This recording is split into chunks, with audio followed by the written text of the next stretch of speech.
좋으신 하나님 감사합니다.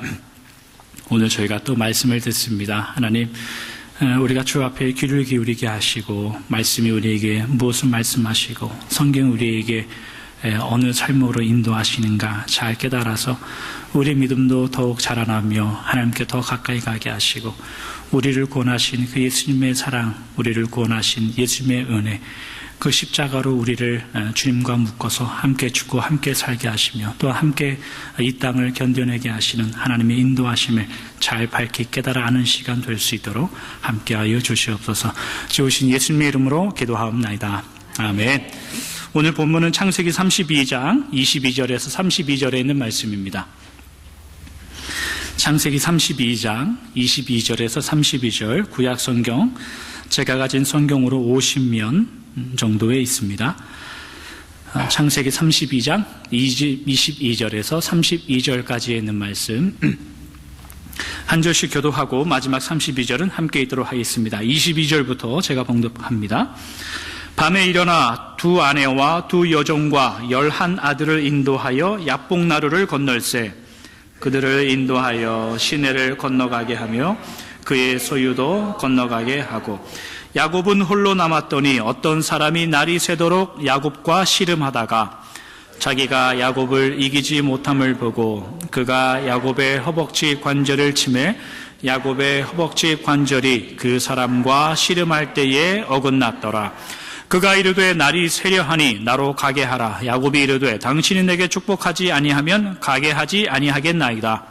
그 사람이 그에게 이르되 내 이름이 무엇이냐? 그가 이르되 야곱이니이다. 그가 이르되 네 이름을 다시는 야곱이라 부를 것이 아니요 이스라엘이라 부를 것이니 이는 네가 하나님과 및 사람들과 겨루어 이겼음이니라. 야곱이 청하여 이르되 당신의 이름을 알려주소서. 그 사람이 이르되 어찌하여 내 이름을 묻느냐 하고 거기서 야곱에게 축복한지라.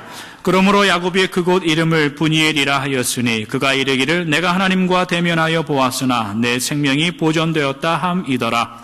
그가 브니엘을 지날 때에 해가 돋았고 그의 허벅다리로 말미암아 절었더라. 함께 읽겠습니다. 그 사람이 야곱의 허벅지 관절에 있는 둔부의 힘줄을 쳤으므로 이스라엘 사람들이 지금까지 허벅지 관절에 있는 둔부의 힘줄을 먹지 아니하더라. 아멘. 지난주에 이어서 하나님께서 야곱을 두 번째로 만나시는 오늘 본문, 오늘 장면을 한번 살펴보도록 하겠습니다. 지난주에 야곱이 베델에서 그렇게 하나님과 헤어지고 야곱은 밧단 아람에 있는 외삼촌 집 라반으로 갑니다. 그리고 거기서 20년 동안 일하는 사위로 그곳에서 삽니다.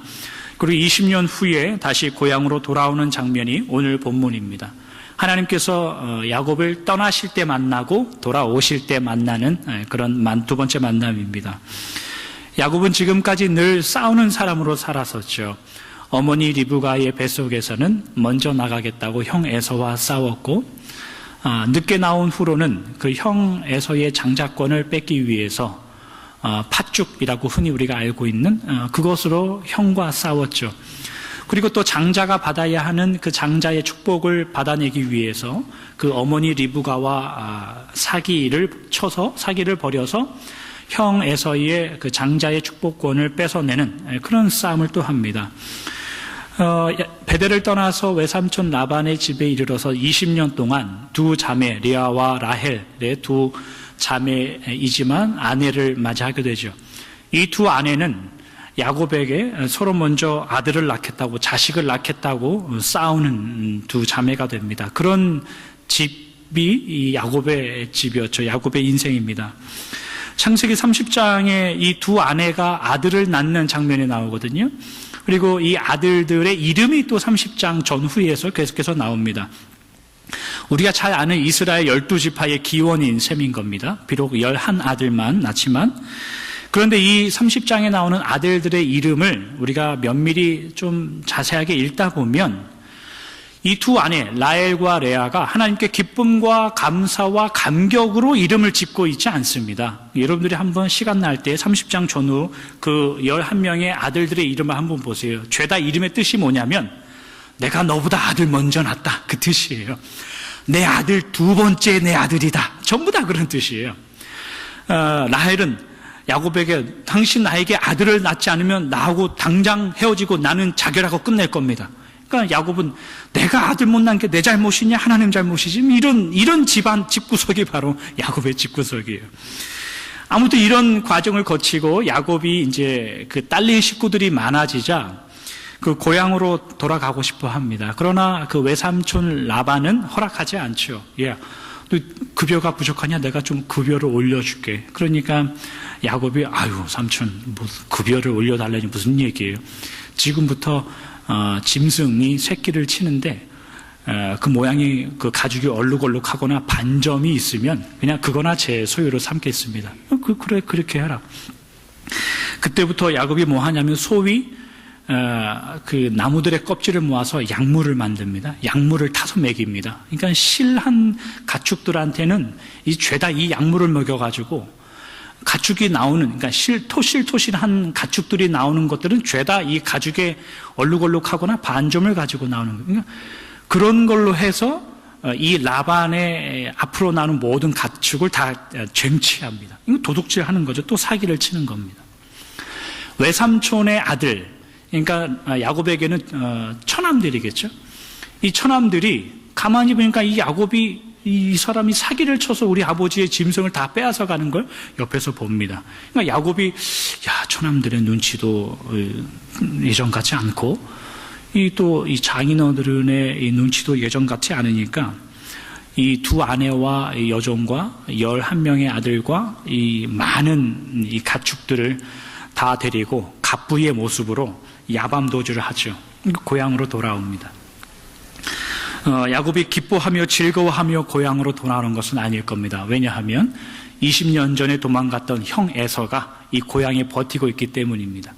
야곱이 돌아오는 이 날, 이 에서가 어디서 주워 들었는지 모르겠지만 군인들, 군사 400명을 데리고 이 야곱을 맞이하러 나오는 겁니다. 야곱이 이 사실을 알아요. 이런 상황 가운데는 야곱이 선택한 길이 뭐였을까요? 야곱을 에서를 만나는 이 과정, 뇌물이었죠. 뇌물. 그래서 모든 소유를 절반으로 나눠서 두 그룹으로 나눕니다.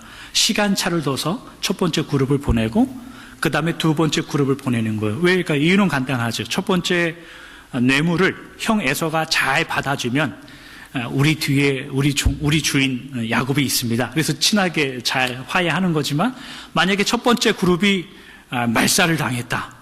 그럼 두 번째 그룹을 이제 가는 거죠. 두 번째 그룹에 가서 또 뇌물이 왔네 해서 용서해주면 다행이지만 아니면 또 죽이면은 야곱은 그때는 이제 도망가려는 어떤 이런 장기를 부리고 있는 거예요. 두 그룹을 보내죠.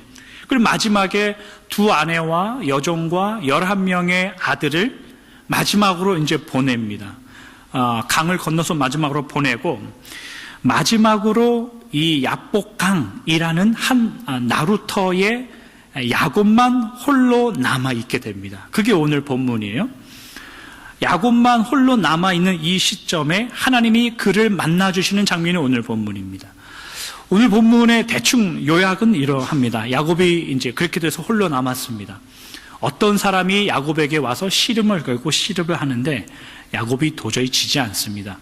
그러니까 이 어떤 사람이란 이 사람이 야곱의 환도뼈, 옛날 우리 개역 한글에는 환도뼈고 오늘 저희가 읽은 개역 개정에는 허벅지뼈라고 되어 있는 이 환도뼈를 칩니다. 부러졌다는 의미는 아니고 어긋났다는 뜻이에요. 이 허벅지뼈하고 이 골반, 힙이 이제 연결되는 부분, 거기를 쳐서 부러진 건 아니고 이제 displaced, 이게 뭡니까? 뼈가 빠진 상태, 그런 것이 되는 거죠. 그렇게 쳐서 이제 날이 밝아서 이 사람이 이제 떠나려고 하자 야곱이 바지가랑이를 붙잡고 못 떠나게 하죠. 그래서 나에게 축복을 해 주십시오. 네 이름이 뭐냐? 이름을 이스라엘로 바꾸고 떠나버리는 뭐 그런 내용입니다. 오늘 본문을 저희가 묵상하면서 저희가 반드시 분명히 해야 될 것 몇 가지가 있어요. 첫 번째 그게 뭐냐면 지금 씨름을 야곱에게 먼저 걸어오는 이 사람이 누구인가 하는 문제예요. 어떤 사람이라고 오늘 본문이 말하지만 오늘 본문 28절에 기록한 바와 같이 이 사람은 하나님을 대변하는 천사입니다. 천사. 천사를 보았는데 나중에 천사를 본 자들이 하나님을 보았다라고 성경이 기록하는 부분이 굉장히 많이 나오죠. 그러니까 하나님을 의미하는 천사가 이 야곱을 만나고 있는 겁니다. 이 천사가 느닷없이 야곱에게 씨름을 거는 그 이유가 뭘까요? 야곱을 죽이려고 했던가, 아니면 무엇을 뺏으려고 했던가, 아니면 단순히 야곱에게 고난을 주려고 했던가, 성경이 정확히 말하지 않아요. 아무튼 이 천사는 야곱의 환도뼈를 칠 만큼의 힘은 있었는데 씨름에서만큼은 야곱에게는 못 이기는 그런 좀 웃긴 상황이 된 거예요. 천사가 감당하지 못할 정도로 야곱이 힘이 셌을까요, 여러분? 그거 아니에요. 왜냐하면 지금 이 천사와 씨름하고 있는 야곱의 나이가 청년이 아니에요. 청년이. 창세기 25장 26절에 보면 이런 구절이 있어요. 리브가가 그들을 낳을 때에 이삭이 60세였더라. 야곱의 아버지가 이삭이 60세에 에서와 야곱 태어났다는 뜻이에요. 그러니까 이삭의 나이에서 60세만 빼면 야곱의 나이가 되는 거예요. 그죠? 쉬운 산수입니다. 창세기 27장 1절에 보니까 이렇게 기록해요. 이삭이 나이가 많아 눈이 어두워 잘 보지 못하더니, 장자가 받아야 되는 축복을 야곱이 에서에게 가로채잖아요. 우리 밧단 아람에 가기 전에. 그때 이삭이 나이가 많아 눈이 어두워 라고 기록해요. 그럼 이삭이 굉장히 나이가 많다는 뜻이에요. 그러면 대충 야곱이 거기서 60만 빼면은 야곱이 어느 정도 나이였을까 짐작이 되는 부분이란 말이죠. 그럼 우리 이렇게 생각할 수 있죠. 이삭이 눈이 빨리 나빠졌는가? 아니면 급하게 노안이 왔는가라고 생각할 수도 있어요. 그러나 오늘 본문 이후에 이삭은 야곱이 12번째 아들을 곧 낳거든요. 12번째 아들을 낳은 직후에 이삭이 바로 죽어요. 그 장면이 35장 28절인데 이렇게 기록합니다. 이삭의 나이가 180세라. 이삭이 나이가 많고 늙어 기운이 다함에 죽었더라. 이삭이 180세에 죽었으면 야곱의 나이는 120세라는 얘기예요. 120세. 근데 지금 오늘 본문 이후에 야곱이 에서를 만나고 그 다음에 디나 사건을 겪고 그 다음에 12번째 아들 베냐민이 태어나고 태어나자마자 이삭이 죽는 거예요. 그러면 오늘 본문 이후에 사실 몇 년 흐르지 않은 거예요. 그러면 이삭이 180세에 죽고 야곱이 120세에 죽으면 그게 몇 년 후의 일이라면 지금 오늘 야곱이 씨름하고 있는 이 장면은 공부하시는 분들은 보통 야곱이 95세에서 100세쯤 되었을 때 이 씨름을 했다라고 그렇게 잠정적으로 그렇게 믿습니다. 그러니까 지금 이 천사가 힘이 부족하고 야곱이 굉장히 젊어서 야곱에게 씨름을 못 이기고 있는 장면이 아니란 뜻이에요.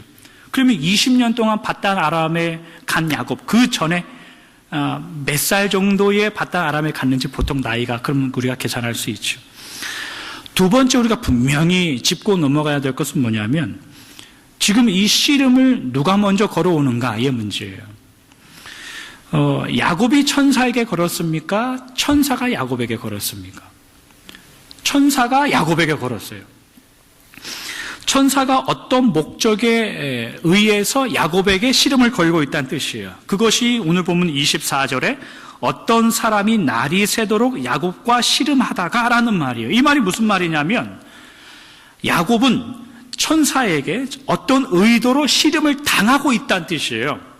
야곱이 어떤 의도를 가지고 무엇을 얻어내기 위해서 천사에게 씨름을 걸었던 장면이 아니라는 거예요. 다시 말하면 이 씨름 사건은 야곱이 하나님께 도움을 받거나 어떤 기도 응답을 받기 위해서 기도하는 장면이 아니라는 뜻이에요. 저희가 이 본문을 보면서 야곱처럼 날이 새도록 환도뼈가 부러지는 고통이 있을지라도 참고 하나님 앞에 기도하여 축복을 받아내자라는 근거로 사용될 수 있는 본문이 아니라는 거예요. 그렇게 해도 돼요. 사실은 그렇게 해도 돼요. 기도만 많이 하시면 돼요. 무슨 설교를 들어서 하나님께 간구하는 마음이 들면 돼요. 그러나 우리가 벤치에 있는 부품을 떼다가 우리 애들 자전거를 수리해 줄 수는 없잖아요. 그리고 자전거 잘 굴러간다고 좋아할 수는 없잖아요. 그런 미련한 짓을 하면 안 되죠. 하나님이 영화에 나오는 유령입니까? 날이 밝으니까 내가 가야 된다. 하나님 가면 안 됩니다. 다리를 붙잡고 이 자식 안 놔 하고 옆구리를 한 대 치고 뭐 하나님의 백설공주입니까? 12시 땡치니까 내가 가야 된다, 나를 붙잡지, 뭐 그런 거 아니라는 거예요. 세 번째로 오늘 본문을 통해서 우리가 놓치지 말아야 될 건 뭐냐면, 절대로 축복해 주지 않으면 내가 당신을 보내지 않겠습니다 라고 이야기했던 이 야곱의 이름이 이스라엘로 바뀌어지는 게 뭐라고 이 천사를 보냈냐 이거예요. 왜냐하면 야곱은 지금까지 어떠한 방법을 통해서라도 본인이 얻어내고자 하는 것은 다 얻어냈던 사람이에요. 한 번도 실패한 적이 없습니다. 가지고 싶은 것, 누리고 싶은 것, 내가 반드시 소유해야 되겠다라고 생각했던 것, 어떠한 방법을 통해서라도 다 가졌던 사람이에요. 야곱에게 있어서 축복은 권력이고 재력이에요. 가진 어떤 것이었다고요. 그랬던 야곱이 환도뼈가 부러지는 것, 옛날 우리가 쉽게 이해하기 위해서 환도뼈가 그 깨진 보상으로 이름 하나 바꾸는 것을 왜 축복이라고 여기고 이를 보내주는가? 이게 무슨 뜻인가? 라는 거예요. 이 세 가지를 확실히 하지 않으면 오늘 본문이 무슨 내용인지 모릅니다. 오늘 저희가 이 마지막 세 번째에 좀 집중해 보려고 이 세 번째 대목에 야곱은 하나님이 태어나기 전부터 하나님께 선택된 하나님의 사람이었죠. 복의 근원이었다라는 의미가 뭔가를 우리가 지난주에 살펴봤었죠. 야곱의 인생을 들여다보면 아브라함처럼 어떤 믿음의 최고점이 있었던가 그런 거 사실 없습니다. 야곱의 인생은.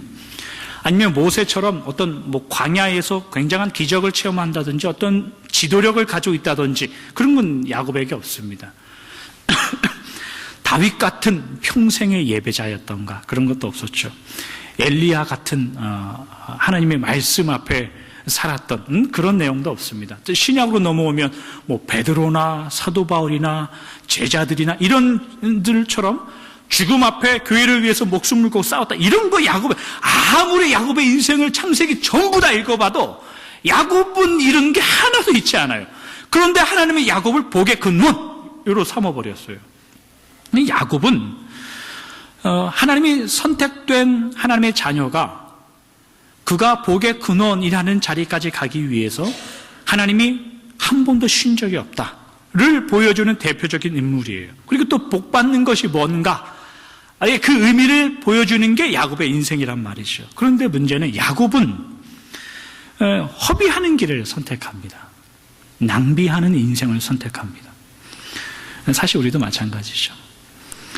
야곱이 거의 90년 동안 겪어야 했었던 그 정황들, 그 사건, 사고들, 그 삶의 내용들, 그런 여러 가지의 문제들을 통과하면서 그 과정 중에서도 불구하고 하나님이라는 그 존재를 야곱은 그의 삶의 중심에 두지 않습니다.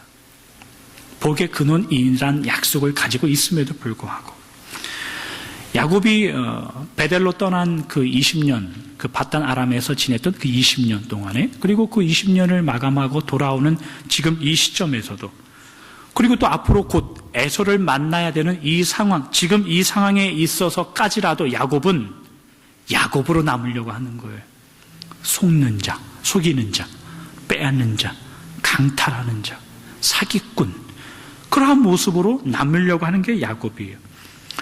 이런 야곱에게 하나님이 오셔서 씨름을 겁니다. 이 씨름은 치고받고 엎어뜨리고 하는 육신의 그런 씨름이 아니에요. 하나님이 야곱을 설득시키는 거예요. 설득. 무슨 설득이냐면, 야곱아, 너 약속 기억하고 있냐? 그거예요. 내가 너를 선택한 것이 뭔지 기억하고 있냐? 20년 동안 살아왔던 게 무슨 의미냐 너한테는. 그리고 고작 돌아와서 지금 이 시점에 네가 선택했던 게 뇌물로 돌아오는 거냐, 이런 질문이에요. 이런 하나님의 마음을 야곱이 아멘 하고 받아들였을까요? 그럴 일이 없습니다. 그럴 일 없습니다. 오직 자신만의 목적을 위해서 살아왔던 야곱이 하나님의 마음을 이해할 리가 없습니다. 바로 그 표현이 오늘 보면 25절에 천사가 야곱을 이기지 못했다라는 표현이에요. 야곱은 지지 않는 사람이었습니다. 야곱은 한 번도 지지 않은 사람이었습니다. 여러분, 하나님께 지지 않은 것이 영적으로 강한 사람일까요? 아니, 그 넘어진 사람입니다. 신앙생활, 교회 생활도 마찬가지입니다, 여러분. 아무리 교회에서 강직하고 뭐 흔들리지 않고 저 사람은 굉장히 강직하고 줏대 있다, 이런 평가를 들어도 그게 하나님의 은혜와 말씀 안에서가 아니라면 그건 고집인 겁니다. 그거는 신앙에 우직한 것도 아닙니다. 그것은 고집입니다. 사실 여러분보다 목회자들에게 이런 가장 위험이 있어요. 이런 위험이. 왜냐하면 저도 늘 사실 끊임없이 기도하는 부분이기도 해요. 그 부분이 목회자가 가져야 되는 교회의 비전이라는 게 굉장히 두려운 문제예요. 왜냐하면 이 목회자들이 똥꼬집이라는 게 있거든요. 그러니까 왜 큰 교회 부목사님들이 개척을 하냐면 이거 아닌데 그런 모습을 많이 봐요.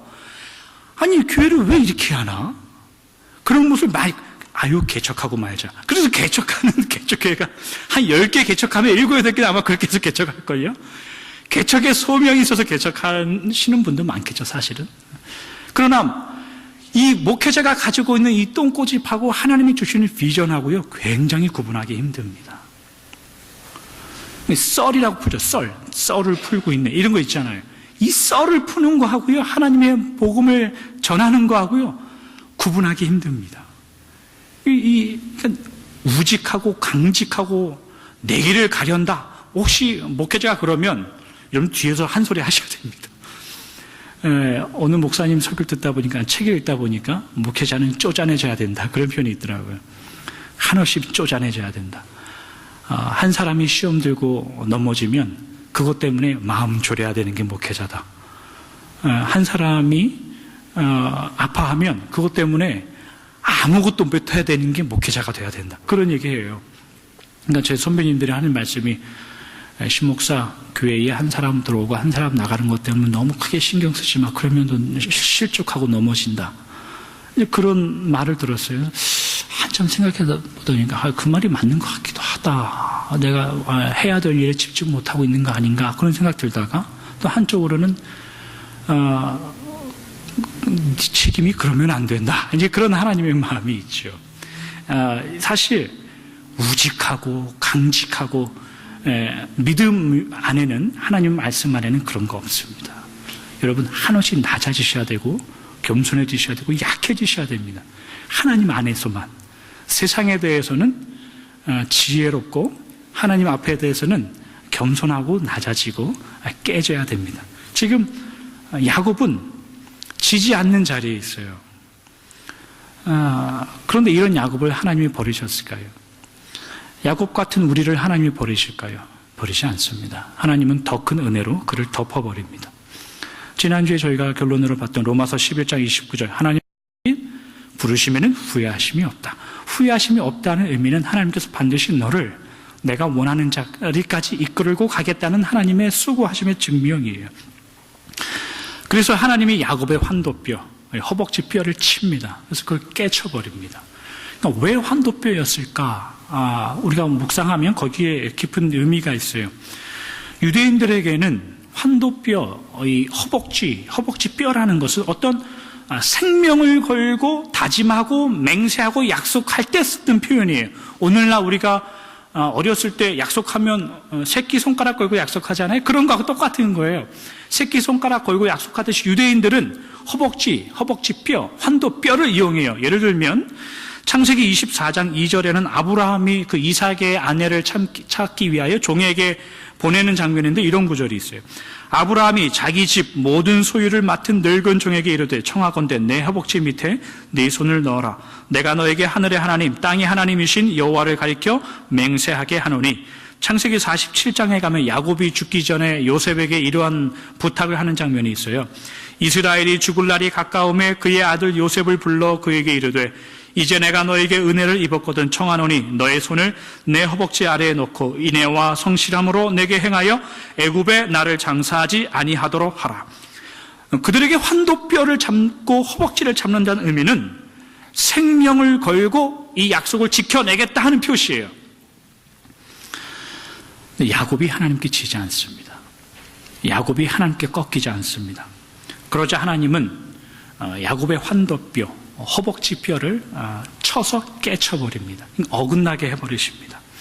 야곱이 발을 놓아주지 않자 이게 어디 자꾸 늘어져 한 대 치고 도망가는 장면이 아니라 환도뼈를 하나님이 어긋나게 하시는 것은 하나님이 야곱에게 묻고 있는 거예요. 뭘 물으냐면, 이건 성경에 없어요. 제가 이해한 대로 설명해 드리는 거예요. 너를 이끌고 복의 근원으로 삼고 내가 너를 통하여 나의 뜻을 이루어 가겠다는 나의 뜻, 나의 마음, 나의 맹세, 어떤 일이 있어도 절대로 이것을 깨치지 않겠다고 내가 너에게 약속하지 않았느냐? 그 마음을 너는 이해는 하고 있냐? 그거예요.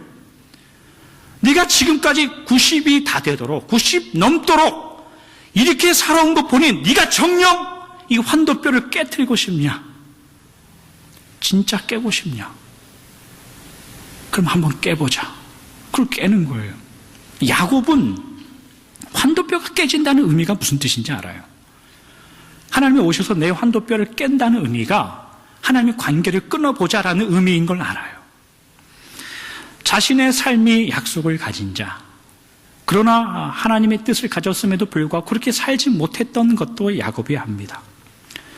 그래서 야곱이 복에 대한 이야기를 꺼내요. 하나님께 되묻는 거예요. 이것도 제가 이해한 대로 설명해 드리는 거예요. 하나님이 말씀하시는 그 약속, 복의 근원이 된다는 의미가 도대체 뭡니까? 왜 하나님 내가 거짓말을 했을 때 침묵하셨습니까? 내가 왜 90평생 이렇게밖에 살아올 수 없고 이런 결정을 할 수밖에 없을 때 이런 현실에 당신은 왜 침묵하셨습니까? 복의 근원, 복, 그게 무슨 의미입니까 도대체? 이 말이에요. 내가 한숨 쉴 때 하나님 뭐 했습니까? 내가 거짓말해서 여기까지 왔을 때 당신은 뭐 하고 있었습니까? 그 복의 의미, 축복, 그게 뭔가 나한테 한번 보여주십시오. 그 의미를 되묻는 거예요, 야곱이. 지금 이 야복나루 사건에는 하나님과 야곱 사이에 굉장한 긴장감이 있습니다. 그러나 부정적인 의미에서 긴장감이 아니라 하나님은 야곱에게 하나님의 본심을 이야기하고 야곱도 하나님에게 그의 본심을 이야기합니다. 축복에 대한 말을 꺼내는 것은 야곱이 지금 90이 넘는 이 평생에 처음으로 누군가에게 자기의 마음을 이야기하는 겁니다. 처음으로 마음 깊은 곳에 있는 어떤 요청을 하나님께 드러내 보이는 겁니다. 우리식으로 표현하자면 회개입니다. 우리식으로 표현하자면 하나님 도와주십시오. 그 이야기입니다. 그러자 뜻밖의 하나님이 이름을 묻죠. 네 이름이 뭐냐? 야곱의 이름을 몰라서 묻는 것이 아닙니다. 네가 지금까지 뭘로 살아왔냐를 묻는 거예요. 이와 똑같은 질문을 야곱이 받은 적이 있죠. 창세기 27장에 가면은 야곱이 형 대신 고기를 빨리 만들어 와서 이삭에게 줬을 때 이삭 아버지가 묻죠. 너 에서 같지가 않은데 너 이름이 뭐냐? 묻죠. 근데 야곱이 뭐라고 대답합니까? 나는 에서입니다. 그렇게 대답해요. 똑같은 질문을 하나님이 하는 겁니다. 복의 근원? 복이 뭐냐고? 축복을 달라고? 축복이 받은 게 무슨 의미냐고 묻냐? 너 지금까지 누구로 살아왔냐? 야곱이 내가 지금까지 어떻게 살아왔는지 모릅니까? 이만큼 노력하여 살아왔습니다. 이만큼 거부가 되지 않았습니까? 이 정도 조건이면 복의 근원이 되게 충분하지 않습니까? 이런 말을 할 수가 없죠.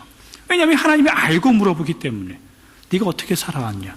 야곱이 무슨 말을 대답할 수 있겠습니까? 한 가지밖에 없죠. 나는 야곱입니다. 나는 야곱으로 살아왔습니다. 제가 야곱입니다. 이 외마디, 이 한마디의 말, 야곱의 말은 거기에 그의 진심이 있습니다. 그러자 하나님이 그 야곱의 이름을 이스라엘로 바꾸죠. 하나님과 사람과 더불어 싸워서 이겼다. 하나님과 치고받고해서 physically 싸워서 이겼다는 뜻이 아니에요. 네가 비로소 하나님의 은혜를 구하는 자가 됐구나라는 뜻이에요. 여러분 이것이 오늘 야복나루의 사건입니다. 이 야복나루의 사건을 우리가 묵상해 보면 여러분 먼저 붙잡았던 쪽이 하나님일까요? 야곱일까요? 하나님입니다. 답답해서 먼저 소리친 쪽이 하나님일까요? 야곱일까요? 하나님이죠. 환도뼈를 칠 수밖에 없는 하나님이 더 애절했을까요? 아니면 나를 축복하지 않으면 제가 당신을 그냥 보내지 않겠습니다 라고 말했던 이 야곱이 더 애절했을까요, 여러분? 이 모든 답은 다 하나님이에요. 하나님. 하나님이 더 애절했고 기다렸고 하나님이 더 답답해하고 더 목 놓아 기다리셨고 더 애타셨습니다. 그것이 야곱을 향한 하나님 아버지의 마음이었습니다. 하나님은 언제나 야곱을 향해서 진지하셨습니다. 여러분, 이 야곱을 향한 이 야복나루의 이야기가 오늘날 우리를 향한 하나님 아버지의 마음의 이야기일 겁니다. 우리를 향해서 하나님은 늘 진지하십니다. 여러분들을 향해서 하나님은 늘 진지하십니다. 비록 우리가 하나님의 마음을 다 이해하지 못하고 복의 근원이 되는 것이 뭐고 성도가 되는 것이 뭐고 하나님을 믿는 자가 되는 것이 모르는 그 인생을 살아갈지라도 하나님은 진지하십니다. 그리고 언젠가 이 야복나루처럼 여러분들에게 큰 사건이 일어날지도 모릅니다. 겁을 받는 그런 의미가 아니라 하나님의 자녀들을 자녀답게 만들어 가기 위해서 무엇까지도 할 수 있는가? 그 사건이 야복나루의 사건입니다. 여러분, 하나님께서 여러분들이 깊이 있는 관심으로 함께 하신다라고 증명해내는 이 야복나루의 사건이 여러분들의 신앙의 사건으로 삼으시길 바랍니다.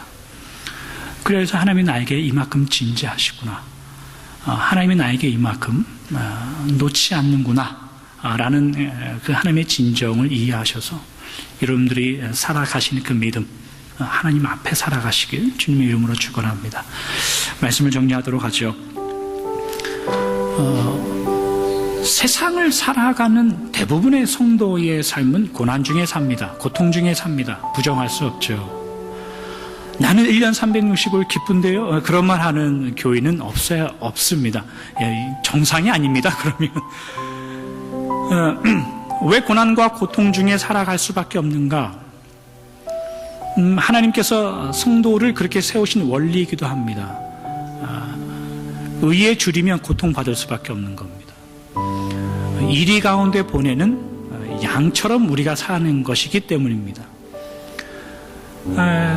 또 다른 편에서는 고통과 아픔이라는 것은 때로는 우리가 믿음과 신앙이라는 것을 가지고 하나님 앞에 요구하고 기대하는 그 길보다 하나님이 우리에게 원하시고 이끄시는 그 길, 이 길의 방향이 너무나 다르기 때문에 이 차이에서 오는 아픔과 고통입니다.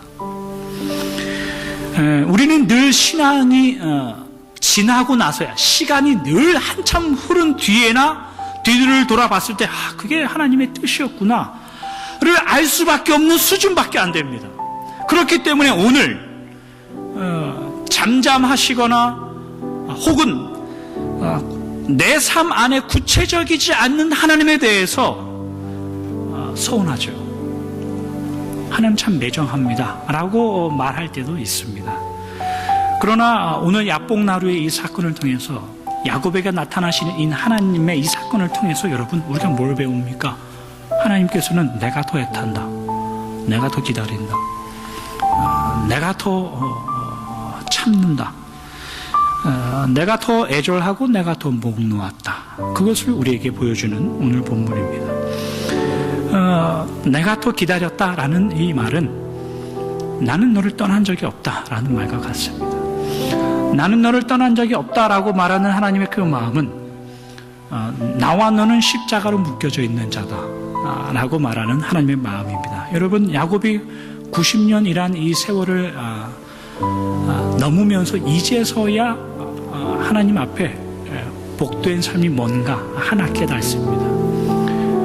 이에 비하면 우리는 굉장히 많이 하나님에 대해서 깨달은 존재들이고 굉장히 많이 하나님이 누구인가를 아는 존재들입니다. 그러나 여러분들 각자의 삶 속에 나아갈 길이 더 멀리 있다고 꼭 여기셔야 됩니다. 더 하나님에 대해서 알아야 될 것이 멀리 있다고 생각하셔야 됩니다. 그것을 알고 인정하셔야 여러분들 삶 속에 지지 않습니다. 넘어지지 않습니다. 왜 하나님이 장자권을 빼앗을 때 잠잠하셨는지, 왜 장남이 받아야 되는 그 축복의 말씀을 받을 때 그것을 가로챌 때 왜 하나님은 잠잠하셨는지, 왜 도망가서 그 바단 아람에서 20년 동안 그 외삼촌에게 사기를 쳐가면서 야곱의 재산을 증식할 때 하나님은 침묵하셨는지, 그 침묵이 우리 안에 있을 수도 있습니다. 하나님이 왜 우리 인생을 살아갈 때 왜 자꾸 우리가 원하는 것으로 인도하지 않는지, 왜 하나님은 우리로 하여금 인생을 살아내게 하시는지, 그 여러 가지 질문들이 우리 안에 있을 수 있습니다. 그러나 오늘 말씀을 잊지 마십시오, 여러분. 하나님께서 야곱을 야복나루 강가에서 찾아오셨습니다. 그리고 그에게 하나님을 알리셨습니다. 여러분, 하나님을 더욱 아시고 주님을 더욱 의지하시고 이런 믿음의 인생을 지지 마시고 포기하지 마시고 도망가지 마시고 최선으로 그 믿음의 인생을 살아내시는 여러분들 되시길 주님의 이름으로 축원합니다. 기도하겠습니다.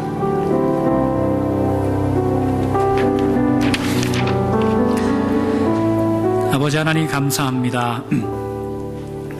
오늘 야복나루에 있는 야곱과 하나님의 만남을 저희가 생각해 보았습니다. 하나님, 90이 넘는 인생 동안 복의 근원이라는 내용만 있었지 그것이 무슨 뜻인지 알지 못했던 야곱이었습니다. 지금까지 야곱으로 살았습니다. 속이는 자로 살았고 약속만 있지 그 내용이 무엇인지 모르며 복이라는 그 명제만 있지 그것을 살아내는 것이 무엇인지 몰랐던 야곱에 대해서 그 야곱을 만나기 위해서 찾아오셨던 하나님의 마음을 우리가 나누어 보았습니다.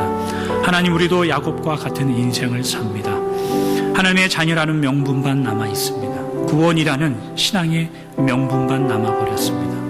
그러나 우리의 실제의 삶은 하나님과 얼마나 관계하며 살고 하나님의 복의 근원으로서 살아가고 있는지, 과연 우리를 통하여 제사장들과 축복의 통로로 삼으신 그 하나님의 뜻이 얼마나 세상 가운데에 얼마나 하나님이 원하시는 자리에 드러내고 있는지 우리의 믿음을 되돌아봅니다. 하나님, 그럼에도 불구하고 용서하시고 기다려주시고 더 애타셨던 하나님의 마음을 우리가 압니다.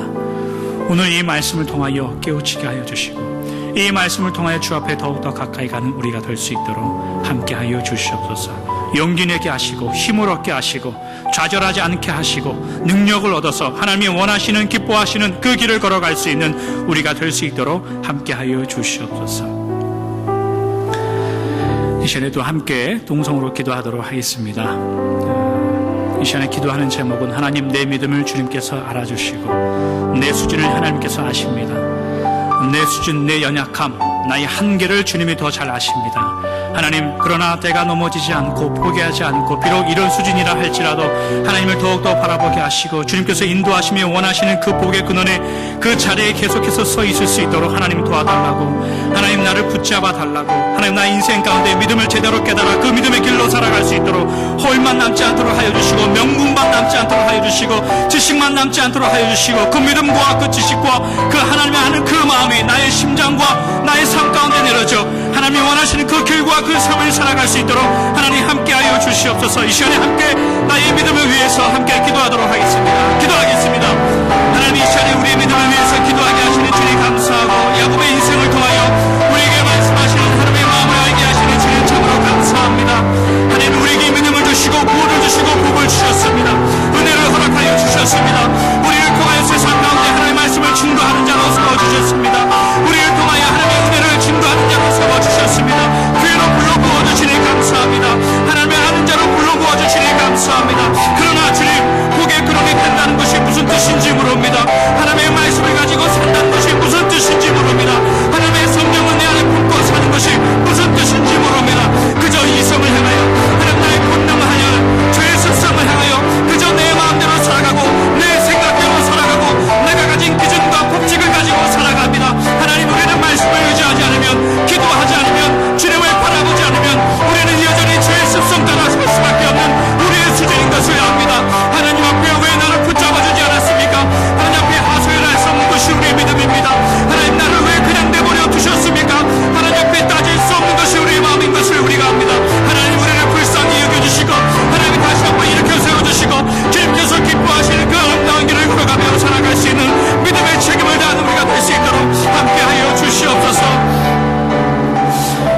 감사합니다. 야곱의 인생을 되돌아보게 하시고 그 야곱의 인생과 하나님의 만남 가운데에 우리의 믿음과 하나님의 만남을 생각하게 하시는 주님 참으로 감사합니다. 하나님 새로워지게 하여 주시옵소서. 주님을 더욱더 의지하게 하여 주시옵소서. 지식으로 복음과 구원을 닮지 않도록 하여 주시고 이것이 우리의 삶 가운데 통로로 드러날 수 있도록 하여 주시고 우리의 심장으로 내려와 하나님 우리의 발걸음이 가는 곳곳마다 하나님의 아름다운 이름이 증거되게 하시고 하나님의 귀한 은혜와 마음이 구원의 소식이 증거될 수 있도록 인도하여 주시옵소서. 하나님 명분으로 우리를 부르지 않았습니다. 그저 홀과 형식으로 우리를 부르지 않았습니다. 하나님을 믿는다는 것이 하나님 복의 근원이 된다는 것이 복을 받았다는 것이 무슨 뜻인지 우리의 삶 가운데 구체적으로 낱낱이 드러내어 살아갈 수 있는 우리 복된 믿음의 심령들 될 수 있도록 축복하시고 함께하여 주시옵소서. 연약합니까? 이렇게 세워주시옵소서. 하나님의 아는 지식이 부족합니까? 더 알아들며 깨달을 수 있는 은혜를 더하여 주시옵소서. 하나님의 은혜를 알고 있으며 하나님의 지식을 알고 있으면서도 불구하고 하나님이 힘을 내지 못했습니까? 용서해 주시고 일어설 수 있고 달려갈 수 있고 나에게 지수할 수 있는 하나님의 귀한 은혜가 회복하는 이 시간 될 수 있도록 한 주간의 삶이 될 수 있도록 축복하여 주시옵소서. 좋으신 예수님의 이름으로 기도하옵나이다. 아멘.